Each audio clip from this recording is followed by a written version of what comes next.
주거 계약의 정보 불평등 문제 해결과 전세 사기 예방 프로젝트에 대해 소개하게 된 고퀄리티 밀키트 팀입니다.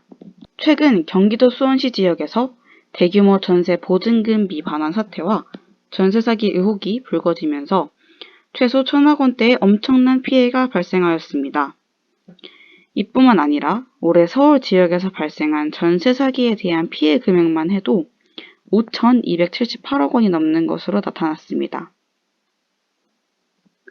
이에 따라 전세 사기에 대한 피해 상황을 수치적으로 파악하기 위해 부동산 공공 데이터를 분석해 보았고, 그 결과 전세 시장이 활발해짐에 따라 더욱 주의가 필요하다는 점을 알 수 있었습니다. 그렇다면 어떤 사람들이 주거 계약 사기에 취약할까요?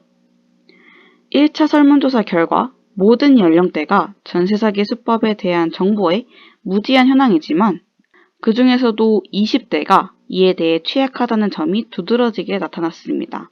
여러 문항에 대한 답변뿐만 아니라 1차 설문조사에서 더 나아가 전세 사기 계약 정보에 더 취약했던 2030 남녀에 대한 2차 설문조사를 시행하였습니다. 또한 주거 계약과 관련해서 기존에 존재하는 대표적인 주거 관련 앱을 분석하였습니다. 이를 통해 기존의 여러 핵심 서비스가 유료이며 빠져있는 서비스들이 존재하여 저희 앱을 통해 기존 앱의 결함을 메꾸고자 하였습니다. 추가로 전세 사기를 직접 당한 피해자분들의 인터뷰를 진행하여 전세 사기에 관한 세부적인 경험을 조사하였으며 이들의 답변을 카테고리화하였습니다. 크게 4가지로 나누어서 파악할 수 있었는데, 이와 앞선 기존 앱의 결함을 토대로 저희가 만들 앱의 프로토타입 기능을 우선순위화하였습니다.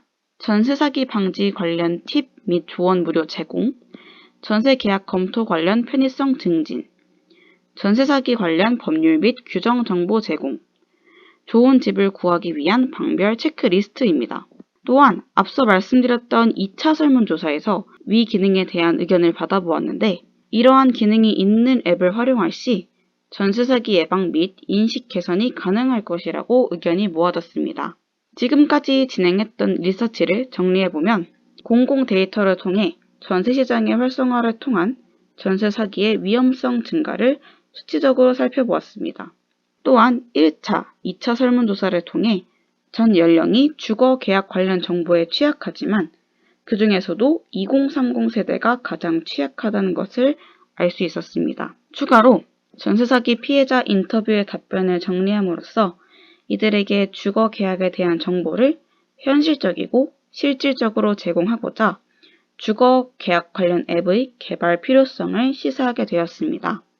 따라서 1차 프로토타입으로 앱의 와이어 프레임을 제작하여 1차 테스트를 진행하였습니다. 그 결과 여러 의견을 통해 앱 브랜딩의 필요성을 도출하게 되었습니다.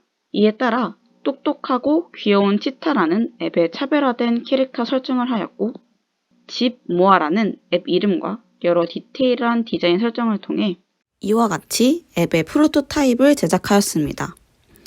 앱의 전체적인 흐름을 말씀드리면 사용자는 자신이 본 집 리스트와 계약서를 확인할 수 있습니다. 먼저 집 목록이 뜨면 각각의 집에 대한 체크리스트를 설정할 수 있습니다. 그리고 카메라 또는 사진을 통해 계약선을 스캔할 수 있는데, 앞서 설정한 집 체크리스트 내용에 따라 계약서에 맞춤 특약사항이 반영되어 기본적인 계약 내용과 함께 최종적인 계약서를 확인할 수 있습니다. 따라서 기존 앱과 차별성을 둔 저희 앱의 기능을 통해 조금이나마 많은 사람들의 전세 사기 문제, 주거 계약 정보 불평등 문제가 완화되었으면 좋겠습니다. 지금까지 고퀄리티 밀키트 팀이었습니다. 감사합니다.